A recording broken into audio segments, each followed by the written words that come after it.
It is a month in which we must seek forgiveness from Allah from all of our past sins and start brand new, turn a new leaf in our lives, inshallah.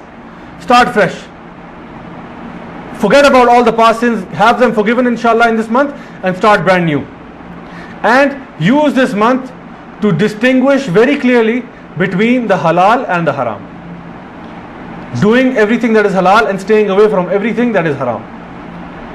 Sayyidina Umar ibn al-Khattab radiallahu anhu said it best.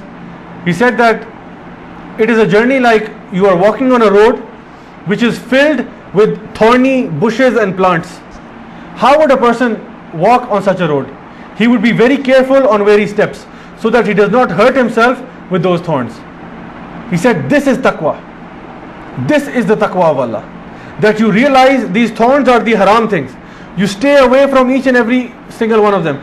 Tread very carefully on this path of Sirat al-Mustaqim, the rightly guided path towards Allah subhanahu wa ta'ala, staying away from everything that is haram and doing everything that is halal and beloved to Allah subhanahu wa ta'ala. This in fact is taqwa, which we try to achieve in this month of Ramadan.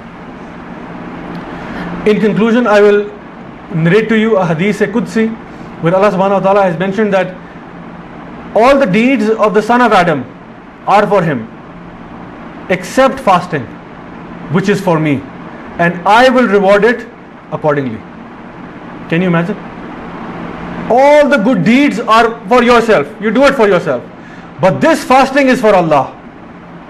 We know that all the other deeds also, inshallah, we do prayer for Allah and all of these things to please Allah subhanahu wa ta'ala, but Allah subhanahu wa ta'ala in particular stresses upon fasting, that because you do it to attain taqwa, Allah subhanahu wa ta'ala will reward you abundantly without that hisab that is normally there for our other good deeds.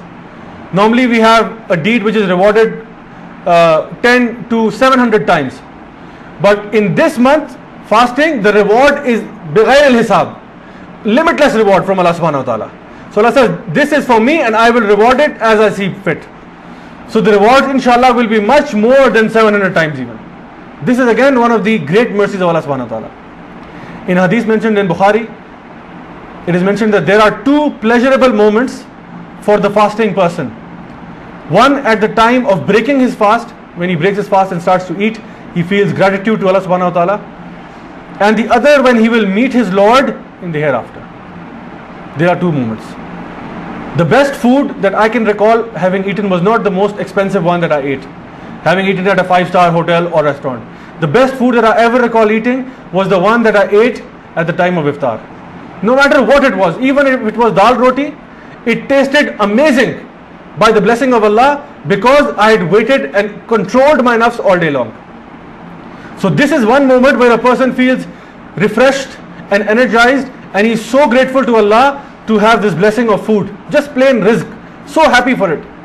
And the other pleasurable moment in the life of a mu'min will be when he will stand before his Lord, knowing that he has fasted his life.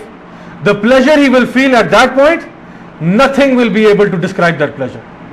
Because Allah subhanahu wa ta'ala has prepared such great rewards for you, you have no idea. No mind can even imagine it. No eye has seen it, no ear has heard it, no mind can imagine it. Go ahead and think of the rewards that you can think of. You will not be able to imagine the rewards that lie with Allah subhanahu wa ta'ala. This is believing in the ghaib, believing in the unseen, and having this faith in Allah subhanahu wa ta'ala. We pray that may Allah subhanahu wa ta'ala grant us tawfiq to fast the whole month of Ramadan and to make most of this special month. We pray that may He forgive all of our past sins and help us to turn a new leaf in our lives. We pray that may He grant us great taqwa and iman and admit us into the gardens of Jannah in the hereafter. Wa akhiru da'wana anil hamdulillahi rabbil alameen. أشرقت نفسي بنور من فؤادي حينما رددت يا رب العباد وانتشت روحي وصار الدمع يجري يا إلهي خذ بقلبي للرشاد